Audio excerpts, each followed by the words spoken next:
हाय, मी नीलम. बोलकी पुस्तके मध्ये सुजाण पालकत्व या विषयावर आज थोडं आपण संभाषण करत आहोत. तर सध्या परिस्थिती बघता सध्या ह्या ज्या लहान छोट्या मुलींपासून सर्वच लेडीजवर होणारे बलात्कार, लहान वयामध्ये मुलं आपल्या 10वी-12वी मध्ये मार्क्स कमी पडले, अमकं झालं तमकं झालं, मोबाईल दिला नाही, ह्या त्या कारणावरून आत्महत्या करत असतात. त्याचबरोबर मोबाईल ॲडिक्शन, ह्या सगळ्या गोष्टी जरी इतकं तंत्रज्ञान प्रगत झालं असलं आणि त्याच्यातून आपल्याला यावरून एका मिनिटात सगळं मिळत असेल तरी ह्या गोष्टी पण आपल्याला तेवढ्याच महत्त्वाच्या आहेत. आणि त्या अनुषंगानं मैत्रीचे मुक्तांगणमध्ये देशपांडे सावली केअर सेंटरचे यांच्या वतीनं सुजाण पालकत्व हा अतिशय सुंदर कार्यक्रम झाला की जो मी तुम्हाला आता या व्हिडिओमध्ये दाखवणार आहे. ती मी आणि माझी मुलं यांच्यात का नाहीये ना? मग कुठेतरी असं सैल झाल्यासारखं वाटतंय का नातं? का बरं असं होतंय? मुलांना नकार द्यायची का सवय नाहीये? लगेच आत्महत्या का करायची वाटते? लगेच डिप्रेस का होत आहे? ह्या दृष्टीने आम्हाला विचार करायला सुरुवात केली. मग असं वाटतंय मला की कुठेतरी आमचं पालकत्व चुकलंय. मुलांचा दोष नाहीये, आम्ही कुठेतरी चुकलोय. कळत नकळत आम्ही काही चुका केलेल्या आहेत, त्या दुरुस्त होणं गरजेचं आहे. काय बरं आम्ही कळत नकळत काय चुका केल्या असतील? तर मी बघितलं, माझी 84ची बॅच 10वीची, आणि आम्ही जेव्हा ॲल्युमिनी केली आमची सगळी मुलं एकत्र आलो तेव्हा आमच्या वर्गातली साधारण 90% मुलांना एकच मूल होतं, एक मुलगा किंवा एक मुलगी, असंच होतं. कुठे सर्वे देऊ शकत नाही. मग त्याची भरपाई कशी करायची? तर ह्या सगळ्या आई गोष्टी देऊन मग शनिवारी मॉलला घेऊन जा, शॉपिंगला घेऊन जा, रंकाळ्याला घेऊन जा, हॉटेलिंग वाटलं, या सगळ्या गोष्टी आहेत ना.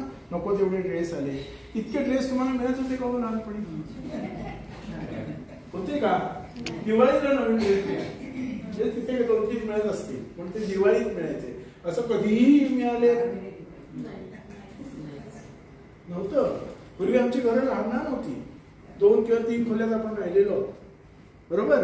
पण तेव्हा समजा 7-8 पाहुणे आले तरी आमच्याकडे प्रश्न नाही आला कधी कुठे झोपायचं, कसं जेवायचं. आले, आज आपली घरं मोठी आहे पण 2 पाहुणे आली की यांना झोपवायचं कुठे असा प्रश्न येतो की नाही? घरं मोठी आहेत. लहान आपण होतो ना त्याच्यात चौपट तरी घरं आहेत, किमान दुपटीनं तर मोठी आहे. पण आज जागा नाही, एवढी मोठी घरं असून जागा नाही. कुठेतरी चुकतंय ना, ते दुरुस्त व्हायला. लहानपणी मला सायकल पाहिजे होती कारण त्याची मुळं त्यांनी घट्ट होऊन दिलेली. नकार काय आम्हाला कमी मिळाले का? कॉलेजमध्ये अनेक मिळाले नाही. आम्ही जीव दिले का? आत्महत्या केले. नोकरी करताना पण कितीतरी आपल्याला त्रास झाले, हरासमेंट झाल्या, आपण जीव दिला का? नाही दिला, कारण आमची मुलं घट्ट होती. हे होणार, हे आयुष्य आहे, ह्याच्यात अप अँड डाऊन्स येणार, हे आपण ठरवलेलं होतं. तसे संस्कार आपल्यावर. आज आम्ही का नाही देऊ शकलो ते मुलांना?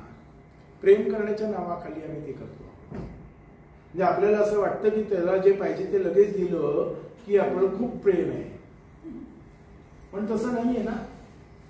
म्हणजे सर्कसीमधले वाघ सिंह जेव्हा सर्कस बंद पडली तेव्हा त्याला मालकाला त्या सिंहांना आणि वाघांना जंगलात सोडावं लागलं आणि जंगली कुत्र्यांनी त्यांची शिकार केली. का? त्यांनी शिकार करणंच विसरून गेले होते, सगळं ऐकता मिळत होतं. असं काहीतरी आपलं झालंय का? आपण इतकं बदा झाडांना पाणी घालतोय की ती मुळं खालीच गेलेली नाहीत आणि त्यांना गरजच नाही मुळांना आत जमिनीत जाण्याची, पाणी घेण्याची. इतकं पाणी आम्हीच बदा कुठेतरी त्याच्यात आपण दुरुस्त करणं गरजेचं आहे. त्यासाठी आम्ही सुजाण पालकत्व सारखा प्रोजेक्ट हाती घेतलेला आहे की आमचं असं म्हणणं आहे की पालकत्व कुठेतरी चुकत आहे, पालकत्व दुरुस्त होणं गरजेचं आहे. पालकत्व जर दुरुस्त झालं तर पाल्य आपोआप दुरुस्त होतील. मुलांचा दोषच नाहीये, आम्ही कमी पडतो. पालक याचा अर्थ शाळेतल्या मुलांचे पालक असं नाही, आपण सगळे पालक, ज्यांना मुलं आहेत ते सगळेच पालक. आणि माझं पालकत्व माझ्या मुलाच्या वया इतकं आहे. म्हणजे मी आज 55 वर्षाचा आहे म्हणून मी 55 वर्षाचा पालक नाही. माझी मुलगी 28 वर्षाची आहे, तर मी 28 वर्षाचाच पालक. पण ती आल्यानंतर मी पालक झालो. माझी मॅच्युरिटी तेवढ्याच वयाची आहे पालक म्हणून. तर पालक म्हणून आपण ते सुरू केलं पाहिजे. एकंदरीत काय, मुलगा आणि मुलगी असं भेदभाव न करता लहानपणापासूनच जे पुरुषत्व रुजवतो आपण, तर ते न रुजवता मुलगा मुलगी या दोघांनीही जे काही काम आहे ते समानच करावं. त्याच्यामध्ये तू मुलीनंच साच्यात घरात आलं पाहिजे, मुलाला चालतं त्यांना हे करायचं नाही, त्यांना रडायचं नाही वगैरे वगैरे, अशा सगळ्या गोष्टी आपण अजिबात त्या मुलांना लहानपणापासून शिकवू नयेत. आणि त्याचबरोबर आपल्या मुलाने सुद्धा कसं वागावं, त्याच्यावर कसे संस्कार केले पाहिजेत, ही सुद्धा जी काय आहे ती आपलीच जबाबदारी आहे. आणि त्याचबरोबर मोबाईल ॲडिक्टसाठी तो तर काही विषय अगदी न बोलण्यासारखा आणि न संपण्यासारखाच आहे. तर त्याच्यासाठी तुम्ही त्याला वेळ द्यायला कमी पडता हे एक मेन कारण आहे ना. मुलांना आई बाबा हवेत, त्यांना मोबाईल नको आहे. तुम्हाला वेळ नाही म्हणून तुम्ही त्यांना मोबाईल देताय, पण तुम्ही असं करू नका. आठवड्यातून एकदा तरी तुम्ही त्यांच्याबरोबर बसा, बोला, तास 2 तास त्यांच्याबरोबर गप्पा मारा. त्यांची तुमची वेळ कशी मॅनेज करायची ते तुम्ही बघा. आणि जेणेकरून तुम्ही सगळे एकत्र राहिले पाहिजेत, तुमचं संध्याकाळचं जेवण तुम्ही एकत्र करा. अशा पद्धतीनं आपण जर आपल्या घरापासूनच सुरुवात केली, कारण आता सध्या आजी आजोबा पण बरोबर नसतात, आपलं छोटं कुटुंब असतं, त्यामुळं ही आपली जबाबदारी वाढते आहे. तर आपण सर्वांनी नक्कीच याचा फायदा करून घ्यावा असे मला वाटते. धन्यवाद. कारण त्याची मुळंच आम्ही घट्ट होऊन दिलेली. नकार काय आम्हाला कमी मिळाले का? कॉलेजमध्ये अनेक मिळाले नाही. आम्ही जीव दिले का? आत्महत्या केले. नोकरी करताना पण कितीतरी आपल्याला त्रास झाले, हरासमेंट झाल्या. आपण जीव दिला का? नाही दिला. कारण आमची मुळं घट्ट होती. हे होणार, हे आयुष्य आहे, ह्याच्यात अप अँड डाऊन्स येणार, हे आपण ठरवलेलं होतं. तसे संस्कार आपल्यावर. आज आम्ही का नाही देऊ शकलो ते मुलांना? प्रेम करण्याच्या नावाखाली आम्ही ते करतो. म्हणजे आपल्याला असं वाटतं की त्याला जे पाहिजे ते लगेच दिलं की आपलं खूप प्रेम आहे, पण तसं नाहीये ना.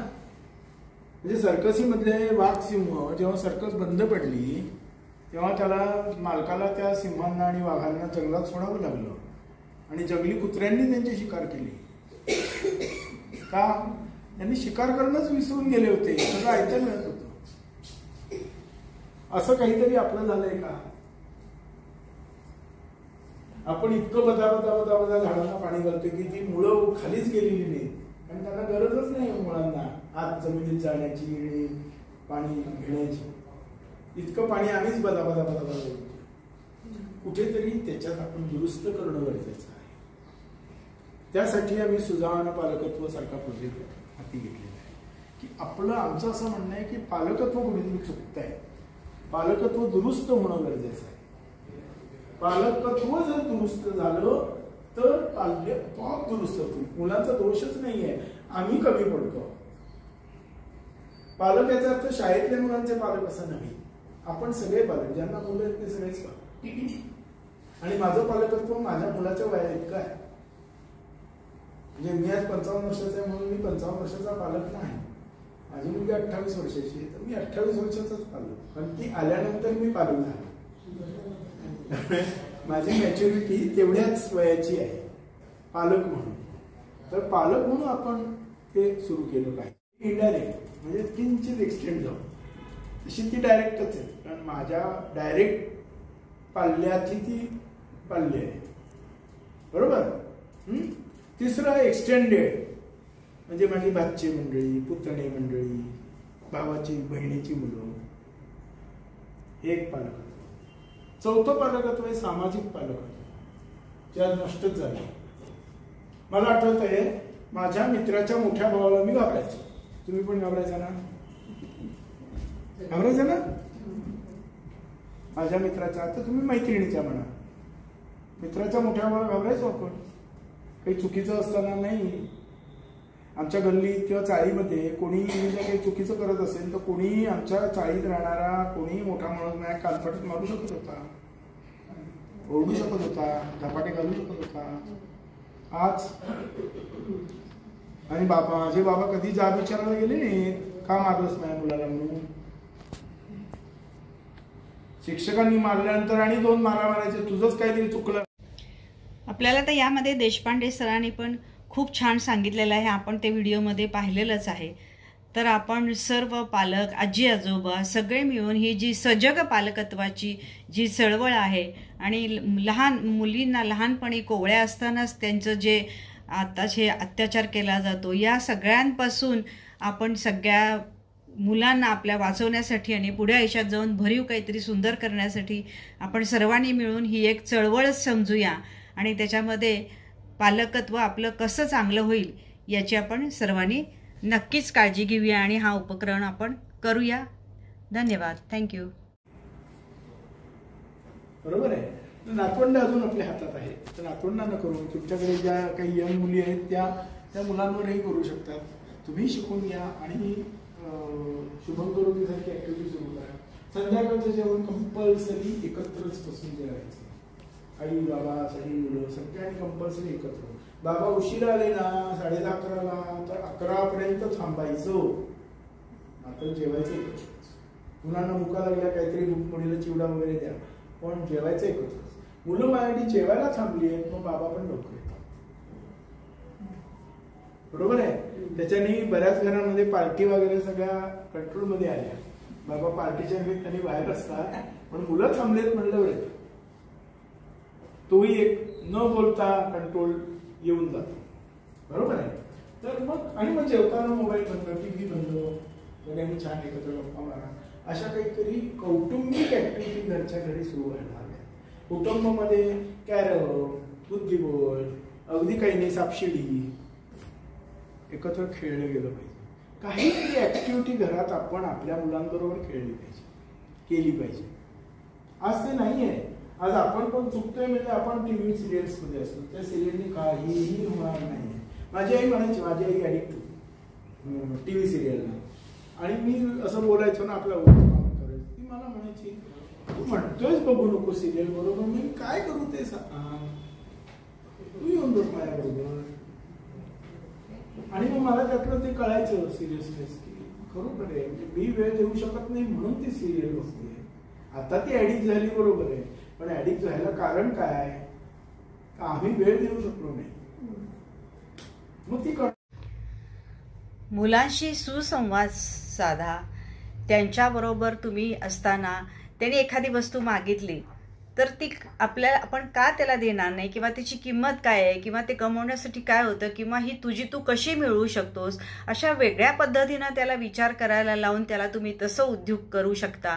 आणि त्याप्रमाणे त्याला नकार पचवण्याची एक तुम्ही त्याला कार्यक्षमता लहानपणापासून त्याच्यामध्ये डेव्हलप केली पाहिजे. आणि त्याचबरोबर बाकी सर्व अभ्यासामध्ये इतर सगळ्या गोष्टींमध्ये तुझा पहिलाच नंबर आला पाहिजे. हा अट्टाहास न करता त्याला खेळायला आवडते त्याला खेळू दे, त्याला वाचायला आवडते त्याला वाचू दे, तो त्याच्या परीनं करतच असतो. पण या इतक्या जबरदस्त कॉम्पिटिशनमध्ये त्याला तुम्ही नेऊन त्या मुलाचे नक्कीच हाल करू नयेत असं मात्र मला नक्की वाटतं.